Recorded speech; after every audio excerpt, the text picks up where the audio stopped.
Barbara. Thank you, Lisa. Well, hello, everyone. And I'm so excited there are people in the room. That's very exciting, and people on Zoom. Hi to you guys too. As Lisa said, my name is Barbara Overton, and as a member of the History of Diving Museum, I've attended many talks and presentations on that side of the podium. I'm not a scientist, I'm not a curator, I'm not a historian. So how did I end up on this side of the podium? This presentation is the outcome of a chance remark by Matt Lawrence in 2019. Matt has one of the coolest jobs in the Keys. He's a maritime archaeologist based at Florida Keys National Marine Sanctuary, Key Largo office. I was sitting next to him in this very room during a Patty Women's Dive Day presentation that July morning. In the afternoon, the museum was hosting a dive on the wreck of the Hannah M. Bell, which sank 6 miles offshore of Key Largo at Elbow Reef in 1911. The highlight of the dive was to see 2 cannons that had been unearthed by Hurricane Irma. Now, I know what you're thinking. The Hannah M. Bell was a steamship built in 1893, used to transport cargo. It didn't have cannons. But the cannons were there courtesy of an earlier vessel that ran into trouble at the same location. So Matt and I were chit-chatting about the number of unknown and lost wrecks in the National Marine Sanctuary when he pointed to this cabinet full of blue binders. He thought it highly likely that these binders, which are filled with skin diver magazines, might have descriptions of wrecks that have been lost or forgotten about. Matt suggested that if someone could read through the magazines, we might find new wrecks. Well, that sounded intriguing. And to close out the rest of that fateful day, here's Matt on the way to the dive. And here are some of our HDM divers, and the cannon is there at the bottom of the picture. It took me about a year to get started. But in July of 2020, wonder what was going on then, I dove into the project. I'm working with Matt, with our museum curator, Linnea Wilson, the collections manager, Josh Thacker, and our executive director, Lisa Mangilia. We narrowed down the scope of review to information related to the History of Diving Museum exhibits and mission, mentions of wrecks in the Florida Keys and Miami, and other mentions of the Florida Keys. That meant there were a lot of articles I had to skip past. Salvaging the Andrea Doria, skip. A dive to find the Loch Ness Monster, skip. Diving in Hawaii or camel diving in the Red Sea, skip, skip. A photo of really pink dive gear.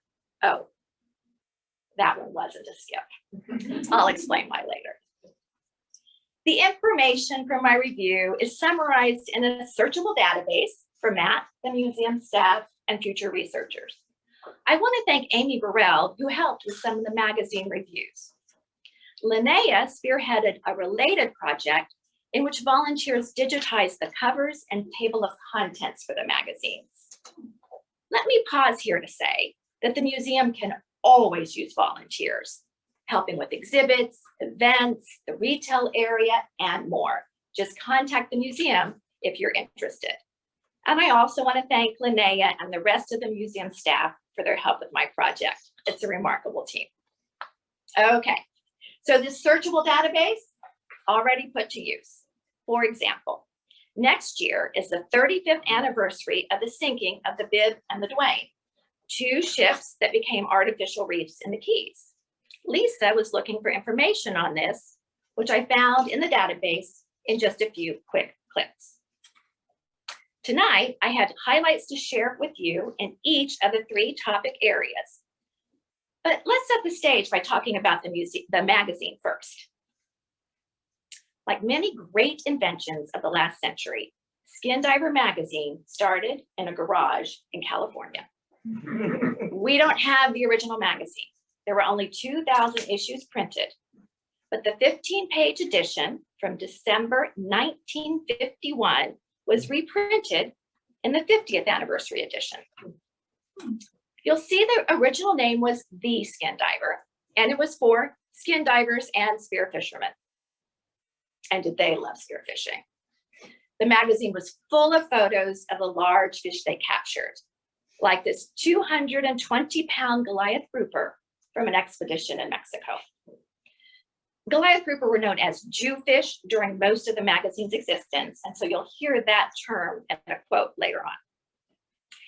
An editorial in 1996 noted that there are no mentions of scuba in the original magazine, and adds that this is understandable since there were only 10 aqualungs in existence in the United States.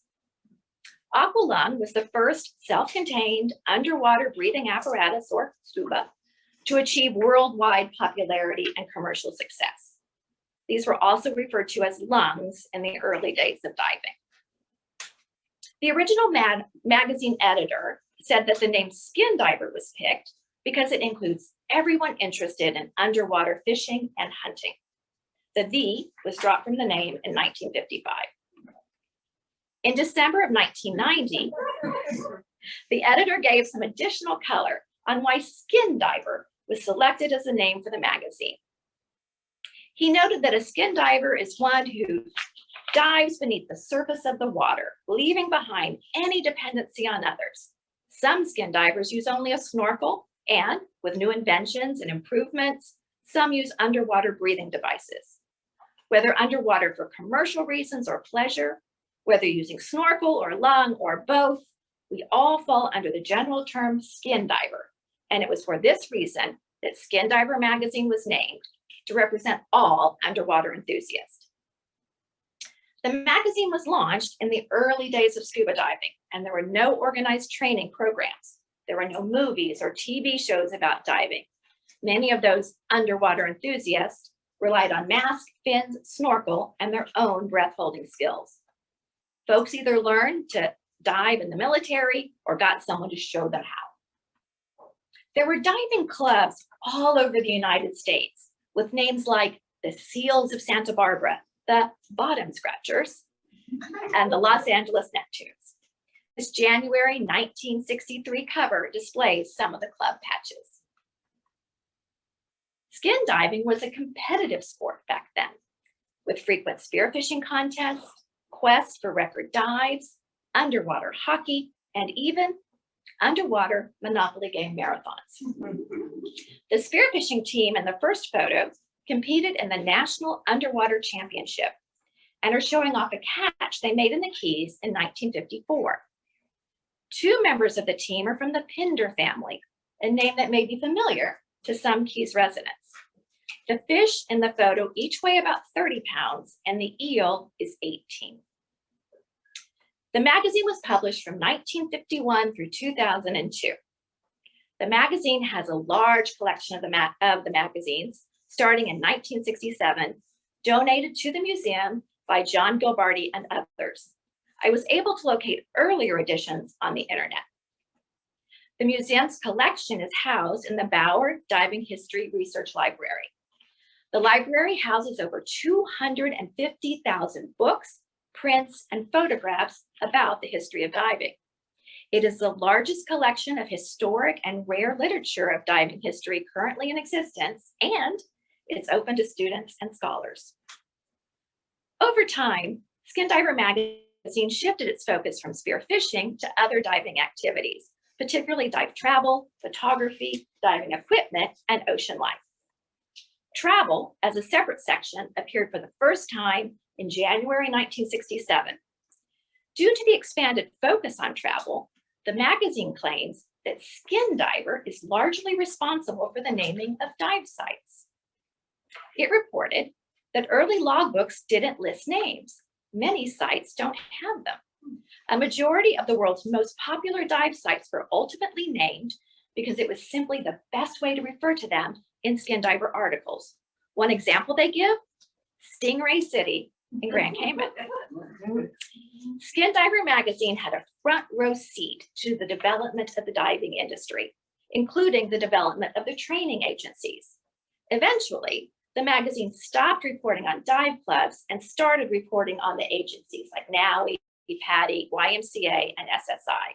There were, however, still active clubs, and in 2000, the magazine started providing club highlights again. Here is a typical diver from the 1950s. Okay, it's Lloyd Bridges. So he's not exactly typical. And then here's one from 1992. Let's look at the differences through the lens of Skin Diver magazine. Both of our divers are wearing tanks on their backs with the valves up. But that was not a foregone conclusion. Early ads show many of the valves down, like this 1959 ad for an inverted design, which allows free movement without bumping head. The 1955 ad suggests the tummy tank option, a 15-minute tank that provides those much needed breaths of air that will help you get your fish when skin diving. Lloyd's tank is made of steel, and aluminum tanks were introduced in the United States in 1972. Both of our divers have weight belts, but here's an example of equipment innovation based on experience. After reviewing dive accident reports, the use of quick release weight belts was recommended for improved diver safety. Or, as his writer in June 1955 put it, when you get into trouble underwater, you usually have to get out of it fast. And that means in some cases, being able to drop your weight belt. The same issue had an ad for this Cadillac of diving belts. A slap of the buckle with either hand and the belt drops off. Lloyd and his fellow divers didn't have a way to let boaters know they were underwater. The diving community solved that problem by consensus. A Michigan dive club researched all the existing flags, including Navy flags, and after finding none that were exactly right, came up with what we now recognize as a dive flag. In addition to providing a notice to boaters, it was seen as a way of providing a symbol of identity for divers. You can see in this 1957 edition that clubs from around the country are writing in to announce their agreement with this choice of the dive flag. And quickly thereafter, ads for dive flags began to appear in the magazine. Another difference between our two divers relates to a very contentious topic in the late 60s and early 70s, the need for a certification card. Also known as C cards, these are issued upon successful completion of a diving course. This 1968 editorial created a firestorm of controversy, suggesting that all divers be required to show a certification card, something we take for granted today. The editor noted that one thing is for sure: the evolution of this sport marches onward, bringing with it more rules, more regimentation, and more complications. The C card is designed to protect our sport from unnecessary legislation, protect non-divers from suicide by ignorance, and protect the shop owner from lawsuits. Cherish and preserve that little card, for it is your passport to the underwater world. The dispute over C cards was ultimately solved by the passage of time. Eventually, the early divers without cards either got them or by now have stopped diving. Let's take a look at the regulator. Early divers all had double hose regulators. And even when single hose systems became available in 1956, based on photographs in the magazine, most divers continued to use a double hose system until the early 70s. The last photo in the magazine of a diver with a double hose system that I saw was in 1972. There was no discussion in the magazine of the reason for the change, but it likely resulted from the need for additional hoses for buoyancy compensators, pressure gauges, and other devices. If you have a chance to attend a vintage dive day at the museum, you can try the double hose regulator and do your own Lloyd Bridges impersonation. There we go, that's better. Safety also led to the last change I'll point out. Lloyd has his tank on a backpack with no additional buoyancy. There were ads for various Mae West style vests at the time, but again, based on a review of photographs in the magazine, most divers weren't using them. The vests were emergency safety devices that could provide flotation at the surface. The big breakthrough was the buoyancy control device, or BC, which gave the diver more control over buoyancy and an added measure of safety. The December 1968 edition described the vest in this photo, which the magazine claims is the first one that was commercially sold. It operated on air from the scuba tank and was designed to provide buoyancy underwater as well as at the surface. The October 1976 edition reported that tropic divers in Key Largo would begin requiring all divers to wear a BC. By the time tropic divers imposed this requirement, Key Largo was known as a great place to dive, and so this would have had widespread impact. Today, Key Largo is the dive capital of the world, and diving is popular throughout the Keys. But my trip through Skin Diver magazine showed me that this was not always the case. The Keys get almost no mentions in the magazine until 1960, and for most of that decade, the information is sporadic and focuses on Marathon and Key West. Let me suggest 3 of the factors for that. The first contributing factor, obvious. Skin Diver was a spear fishing magazine, and the Upper Keys had banned spearfishing. Over the years, Skin Diver engaged in advocacy on a variety of diving-related topics. The Upper Keys spearfishing ban sparked one of its first lobbying efforts. In this 1956 article, the magazine took issue with fictions around spearfishing, including its level of destruction to the reef, the impact on fish stock, and the like. It urged elimination of the ban. Another factor is the diving infrastructure that we take for granted didn't exist in the 50s and early 60s. Over time, John Pennekamp State Park, located in Key Largo, became one of the magazine's favorite spots to report on, but that was not always the case. The park came into existence in 1960. At that time, the magazine was more exercised about the possible expansion of the spearfishing ban than the protection of the marine environment. In this 1960 announcement of the new park, the magazine noted that the avowed purpose of this park is the preservation of the seafloor and all its inhabitants. One effect of this preserve is to extend the Monroe County spearfishing ban beyond the 3-mile statutory limit. There are a couple of stories of visitors to Pennekamp in the mid-60s. Frankly, it sounds bleak, although both parties talk about some amazing dives. One diver reported that in 1964, the park was completely undeveloped. He wrote, "In the near future, boat docks, Coast Guard stations, glass bottom boat tours, and more will make for convenience and comfort." He announced that this is expected to be one of Florida's biggest tourist attractions. A family in 1966 camped at Pennekamp, and here was their initial reaction. They were expecting shady lagoons and lush beaches. Instead, you can imagine my disappointment when, after driving 1,700 miles, we arrived at the park around noon to find at first glance only a desolate, barren, lonely expanse of glaring white coral rock. Both groups, however, reported the diving was incredible, providing these divers with their first glimpses of staghorn and elkhorn coral and thousands of friendly fish. The last problem is described in an exchange of letters in 1964. A Mr. George Hudson felt that the description of a mosquito problem on Grand Cayman in a Skin Diver article overstated the issue. Here's his statement. "The mosquitoes of Grand Cayman are never as bothersome as the sand gnats of Bimini or the mosquitoes of the Florida Keys." Well, that statement got a reaction from Mr. Nelson. He noted that it is true there is a mosquito problem in the Keys that kept the area from recognizing its greatest potential as a mecca for skin divers.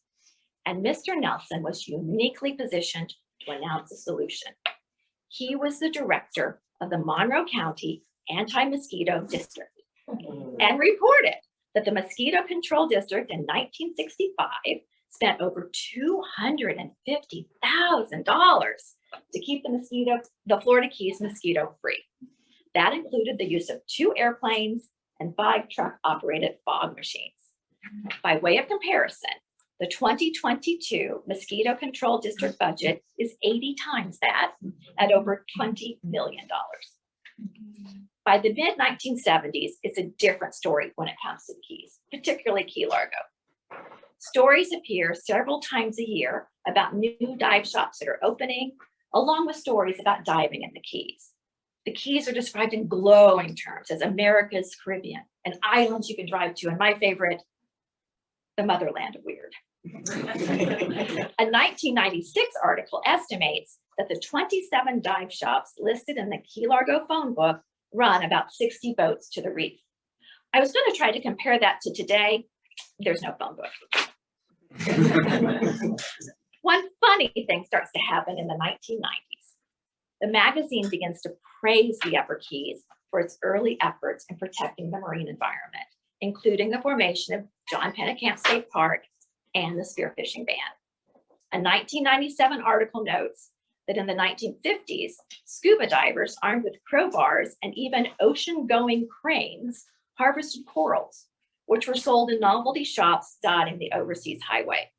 Pufferfish, seahorses, and conchs by the thousand were ripped from the sea.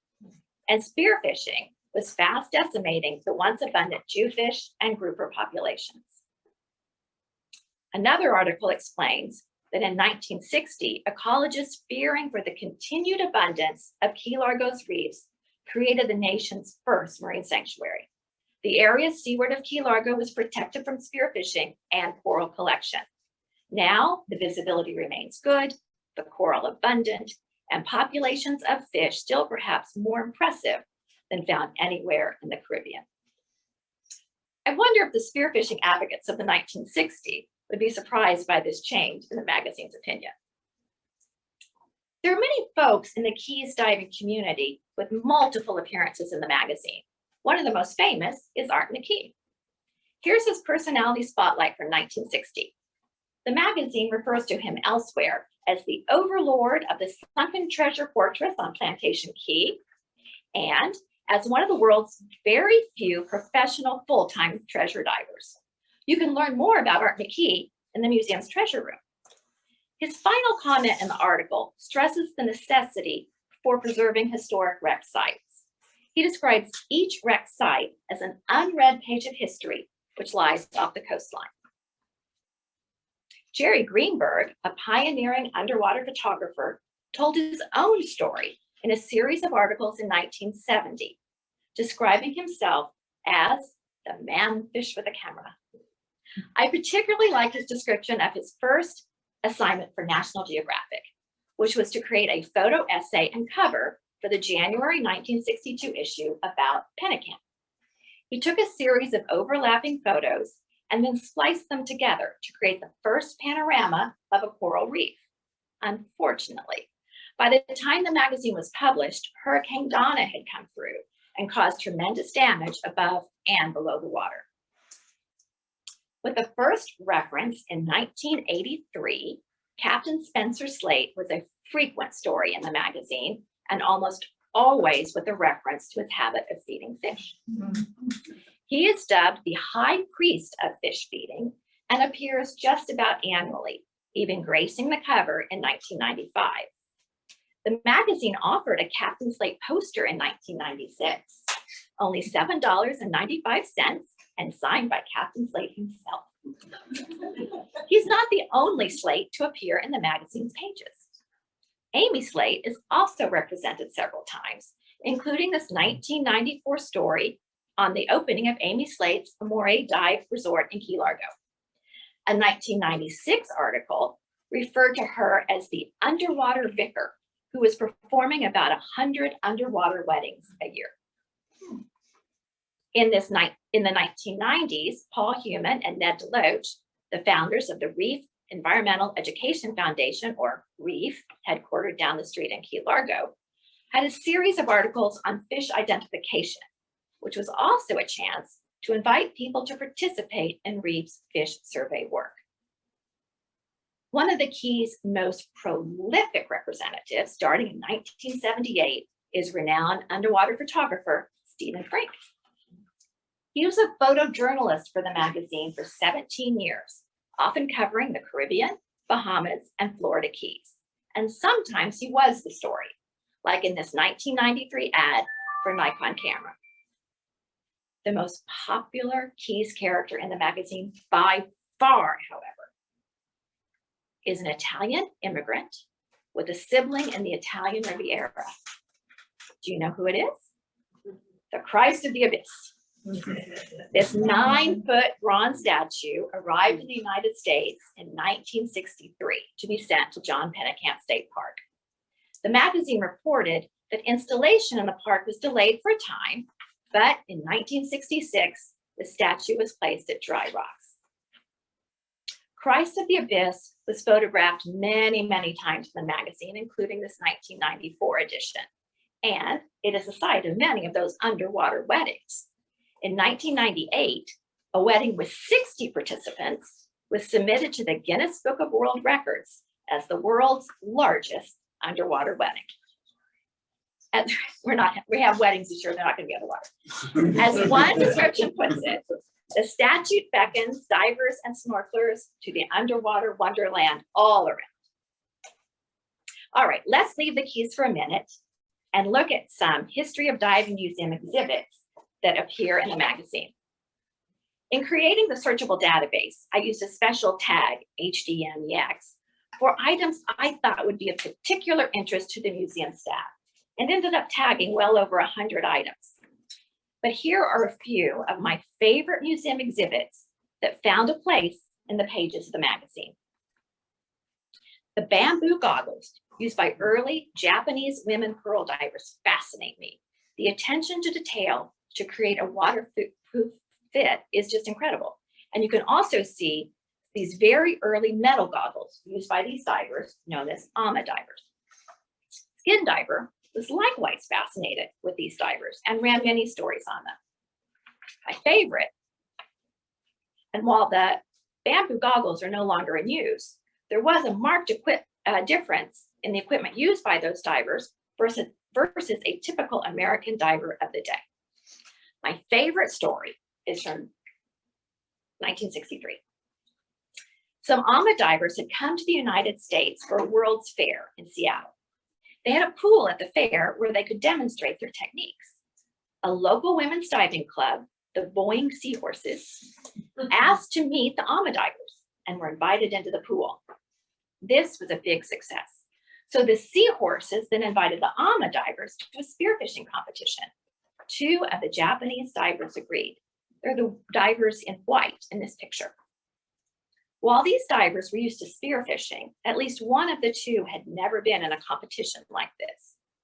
The AMA divers had very little equipment compared to the American divers and used the time that the Americans spent gearing up to smoke a cigarette. An observer was amazed at watching a 31-year-old woman dive in 52-degree water, making descents to 40 feet while towing a wooden tub full of fish and not wearing fins. Yeah, the AMA divers came in second place, and one of them won the trophy for the largest fish. The American and Japanese divers continued to build a relationship for the rest of their time in Washington. What started as a brief encounter turned into a warm and lasting friendship. This artifact is a 1-atmosphere suit, also known as a gym suit. The suit allows divers to work in deep water without being subjected to pressure. Jim appeared multiple times in the magazine, including a 1980 cover and a 1984 article about a gym training program. According to the magazine, it's named in honor of Jim Gerard, a diver who, in 1935, used an Ironman suit to descend to the Lusitania. One of the most famous users of the gym suit is Dr. Sylvia Earle, an oceanographer and explorer.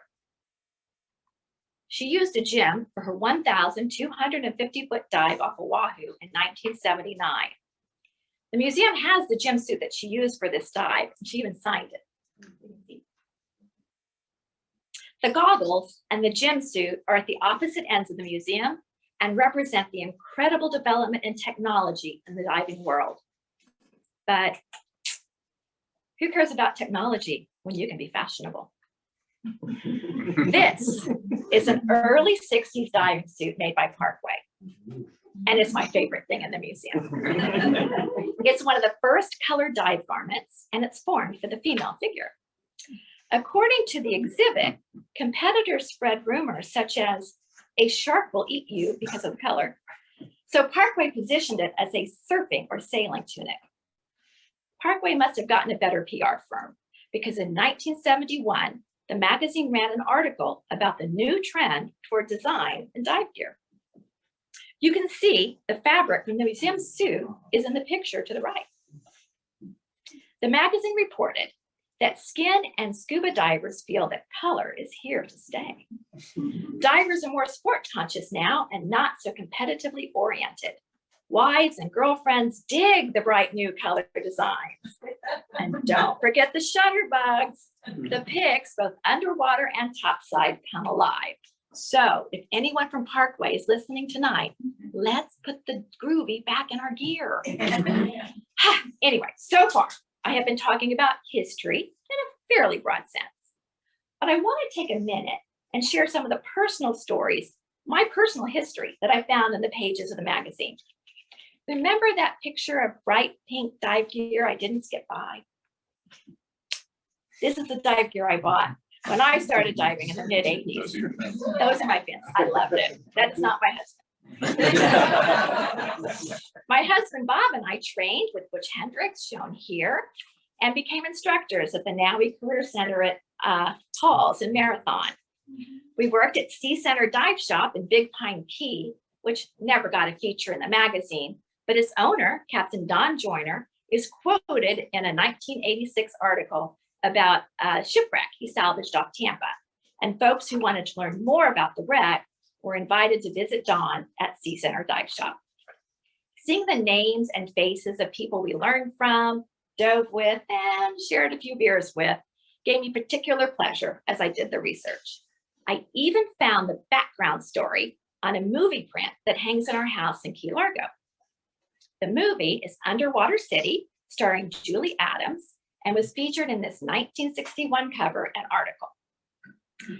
The museum Skin Diver magazine collection made its own film debut recently.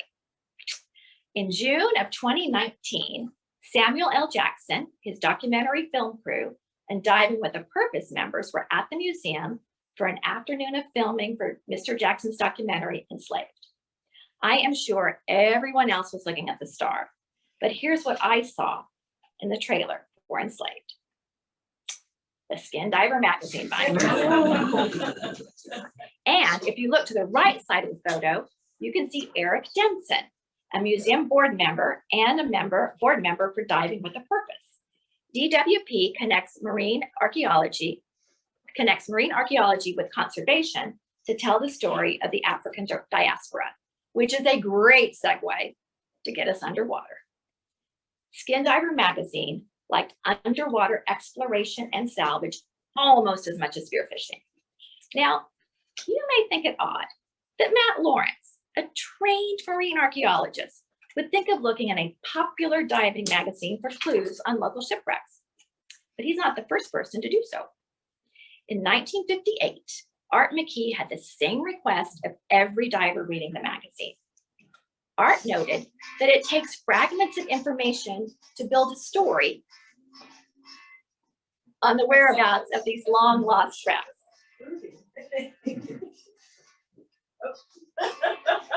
Sorry, that's okay.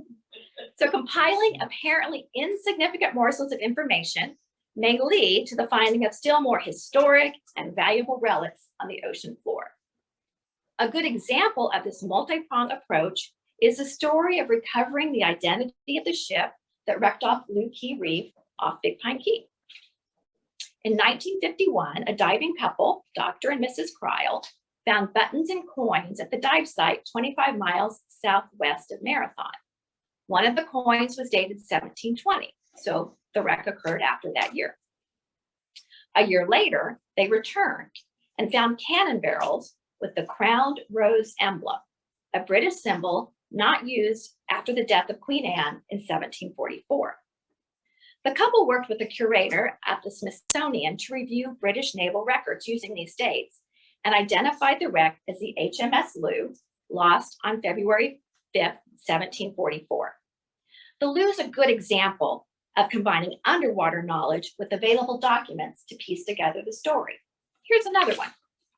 In 1974, two treasure divers, Jack Haskins and Dirk McAllister, used the last line of a 240-year-old poem to figure out that there was a galleon from the 1733 fleet near Long Key. The poem tells of the Angustias being impaled by a reef and of the storm that shook the ship with such violence that the side was dented with rage and the valiant keel broke. This line about the breaking of the keel refuted an earlier belief that the ship had been refloated and returned to Spain. Our treasure hunters found the ship in 12 feet of water. Yeah. Perhaps one of the most famous shipwreck salvage stories in the Keys in recent years is Nuestra Senora de Atocha, found by Mel Fisher. The galleon was sailing from present-day Colombia to Spain in 1622 when it was hit by a hurricane and sank. The galleon was heavily laden with silver, gold, gems, and other treasure.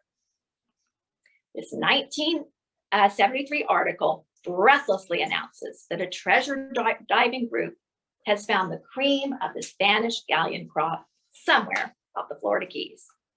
The team recovered silver bars and other treasure that matched the Atocha, but not so fast. A rival marine archaeologist says a few months later that this find is not the Atocha, and the real wreck is at least 100 miles away from the declared wreck site, and the troubles pile on. In July of 1974, we learned that the Securities and Exchange Commission has lowered the boom on Mel Fisher for selling shares in the Atocha venture that had not been registered with the SEC. And yet another rival disputes whether the silver bar that was found matches the Atocha manifest. The tragic death of 3 divers on the Atocha site, including Mel Fisher's son and daughter-in-law, was reported in the November 1974 edition. Finally, in 1976, Mel Fisher gets some good news. A federal court rules that the federal government has no claim on the treasure believed to be on the Atocha. The judge ruled that the ship lies neither within the jurisdiction of the United States nor is owned or controlled by our government. Fisher said that this would also void the state of Florida's claim to 25% of the value. And that's going to turn out to be 25% of a very large number. The ruling led to an increase in the pace of recovery at the site, including the recovery of 7 bronze cannons as reported in June 76. By this point, Mel Fisher is getting lots of publicity on the find, which really is the Atocha. But he's looking for the big pile, a missing section of the ship. So far, he's brought up $17 million in gold, silver, and artifacts, but he thinks there's 100 million more to find. The story falls largely silent in the magazine, but the work continued. Then, on July 20, 1985, the mother lode was found. In just the first week, the crew recovered nearly 500 silver bars, 8 treasure chests, gold bars, and more. The total estimate of value was almost $400 million. Mel Fisher celebrated his finds in this October 85 cover and article. The story doesn't end there. In 1986, there's an article describing the opportunity for sport divers to dive on the Atocha site. Mel gets another cover story, this time on the jewels at the site. Soon, readers of the magazine are offered the chance to buy their own piece of treasure, as in this 1992 advertisement. Perhaps the last mention of Mel Fisher in the magazine came in a 1999 obituary. He didn't stop looking for treasure after the Atocha. The article notes that it wasn't the finding of treasure he loved, but the search for it. There's a silver bar from the Atocha in the museum's treasure room. It's amazing to be able to handle an artifact from an ancient shipwreck and then to read about the struggles that went into finding and recovering it. Preservation of marine artifacts was one of the goals of creating the Florida Keys National Marine Sanctuary. When materials are removed from a site and taken out of the water, archaeologists lose the opportunity to study them on site. Based on some early stories in the magazine, early divers tended to take everything they could find. But these are the stories that Matt was looking for. In a 1956 article about diving a marathon, the magazine included a picture of a mission bell salvaged from a local wreck. About 10 wrecks are mentioned in this April 1958 article. Some of the wrecks, like the HMS Fly, are well known. But there are other morsels here, including 15 cannons found on Key Largo dry rocks and a dolphin figurine on Fowey rocks. There may be a tip for you, Matt, in this article. And in 1958, they actually drew us a map to where divers found a 700-pound cannon in 50 feet of water. Many of the references to wrecks are brief, such as a June 1960 mention of recovered cannon off a British ship at Triumph Reef in what is now Biscayne National Park. Later that same year, there's a report of spoons, copper spikes, and other artifacts from a Civil War vintage wreck in 20 feet of water near the same reef. So far, my research didn't turn up any new sunken treasure, but Matt was right. There are references to shipwrecks in Skin Diver magazine that may lead to new finds in the National Marine Sanctuary. And if they do, you can expect another Immerse Yourself on that very topic. So it turns out I'm no Art McKee or Mel Fisher. I didn't find a new shipwreck for you tonight, but there was good value in doing this research. The database will be a great resource for museum staff and future researchers and can be expanded based on additional reviews. Skin Diver magazine began only 8 years after the sport of scuba was created, and it was an inadvertent but unequaled storyteller of dive history. You can see the sport grow and evolve through its pages. The 50th anniversary edition of the magazine summed up the impact of Skin Diver this way. For millions of divers over the past half century, it has been their monthly portal to the magic of the underwater world. And I hope you enjoyed this glimpse into that portal.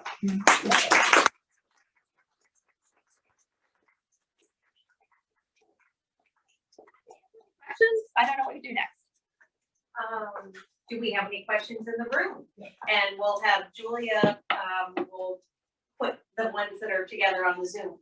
Perfect. Okay. Carol, I think you had a question. Is the Skin Diver magazine, do you have all the magazines? No, we don't. That's a good question. So it's from 1967 forward here. And then there's an online resource where I was actually able to access from 1954 to the end. But we don't have anything before 1954, except the one that was reprinted. So if anybody's got any in boxes, let the museum staff know. Any other, yes? Yes, so I can't even imagine. I'm curious how many hours you put into reading through all this. You've done so much research and you were sleuthing as you pieced it together, really bringing out a lot of meaning. Thank you. So I read about 50 years worth, sometimes 12. So it was about, somebody distract Lisa. They didn't write them all down. It was about 300 volunteer hours reading. You didn't write them all down? No. And I will say once I was able to read them online, I would just do 15, 20 minutes at breakfast and read a few. So it was very easy at that point to move through them. It brought back some old memories. Hello? Yeah, brought back some old memories. Oh, yay. Well, I'm glad. What were some of the notable changes you saw in the 50-year span that you got to go through? You know, it was interesting. There was clearly the spearfishing ban, being against it and then being for it. There were other things like that. They didn't like nitrox at the beginning. They thought it was going to lead to silly deep dives, that nobody really needed it, that recreational divers should be happy with air.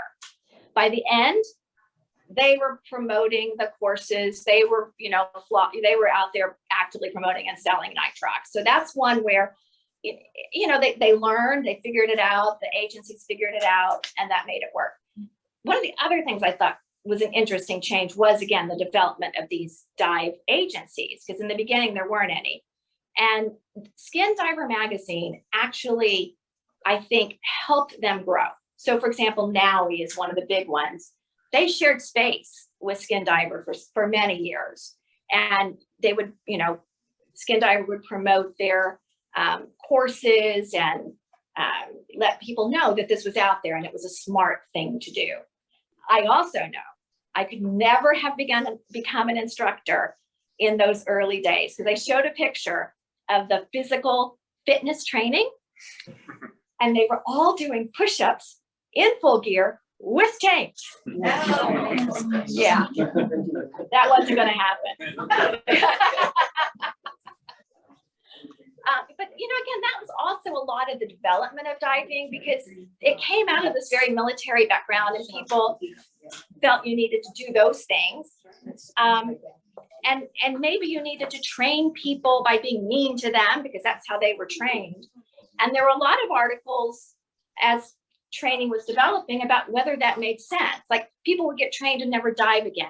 So why were there these dropouts? And how do we make sure people become happy divers? And do you really need to be able to do a push-up with your tank in order to go diving in Grand Cayman? Probably not.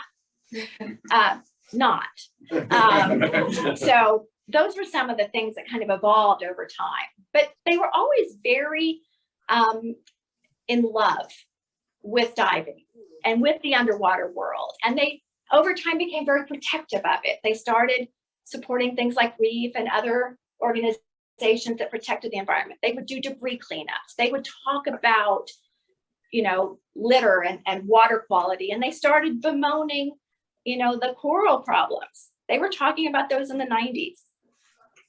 So definitely they were seeing what was coming. Yeah. Do you recall when they went from black and black color?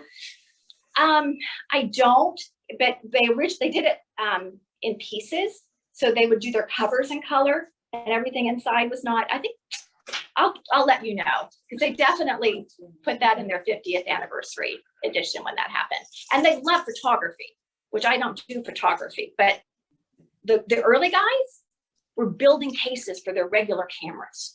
And there was DIY and all of this stuff about how to do it. It was pretty incredible. Oh, I had a question from Zoom. She is asking, what was the one photo that you showed that looked like a clear container?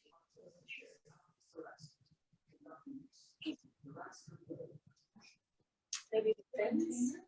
I don't know. Could it have been the mask with the fish in front? I don't know. We'll get back to that one. We'll get back to that one. Be sure to rephrase the question so people on Zoom. Oh, I'm sorry. The question was, what was the photo that was like a clear container? And I have to admit, I'm not sure. Maybe the silver bar that's in the museum. Oh, yes. I'm sorry. That's Oh, exactly right. it. Yes. Thank you, girl. Yes. So the clear container is the container that holds the Atocha silver bar in the museum's treasure room, which you can actually put your hands in and, well, Yeah, you can touch it. Well, you can pick it up. Remember, I can't do the push-up. It's heavy. Yes. Yeah. All right. Well, Were there a lot of stories about scuba diver heroes like Jacques Cousteau? And, yes. you know, that they followed his. Yes, that was out of scope. So the question for a lot of stories like Jacques Cousteau and those kind of people, and the answer is yes. Those were out of scope for the research. So those were one of the ones I flipped, but of course I kind of. But definitely that Sylvia Earle, Eugenia Clark, the people that you know as you were flipping through. And the other thing that was interesting and I think Skin Diver did it on purpose, is they developed a story icon in places. So it was like Bob Soto's Grand Cayman, Yeah. Peter Hughes aggressively, Captain Slate, you know, whatever. And so they developed stories around people. So as you would go back and read it, you say, oh, I know them. Like you didn't know them, but you felt like you did. Yes. One more question from Alan. Did the magazine cover barotrauma? Yes, yes, it did. And there are stories in there about Dick Bukowski. There's stories about Chambers. That's what you mean? Yeah. The question said to cover barotrauma, which I take to mean hyperbaric chambers. Yeah, okay. Remember, not a scientist. But so yes, the local people here, different kinds of chambers, they would put stories of where they were going in different places in the world. And they did a lot of diving medicine, like your ear or your heart. Can I dive if I'm pregnant? All of those kinds of stories. So yes, they did. Awesome. Oh, I know, but I was going to go with diving medicine. I knew there was something else. In addition to really bringing the diving agencies to life, they really supported Dan. I think at one point you had federal insurance if you had a diving problem, because there was an article that said, you're not going to have federal insurance anymore. Join Dan. And so they really would promote it. They had fundraisers for it. They would tell stories about it. So again, as you think about the development of what we think of as the diving world, they had a finger in that pie. All right, well, thank you very much.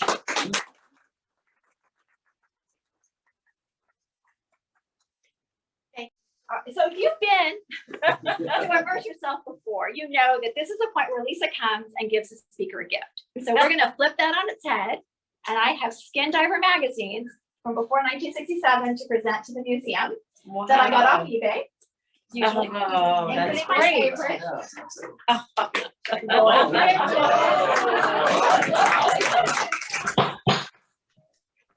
Oh, that's great. And yes, we do. Thank you very much. Yeah, a lot of spearfishing. Oh, Yeah. Very nice. So thank you. Actually, because you and Bob are already members of the History of Diving Museum and as board members renew annually, since you are out and about, we have a wonderful History of Diving Museum polo, and we have some other goodies in our little bag for you. So thank you very much. We appreciate you being a valuable volunteer member and part of the community. Thanks for all you do.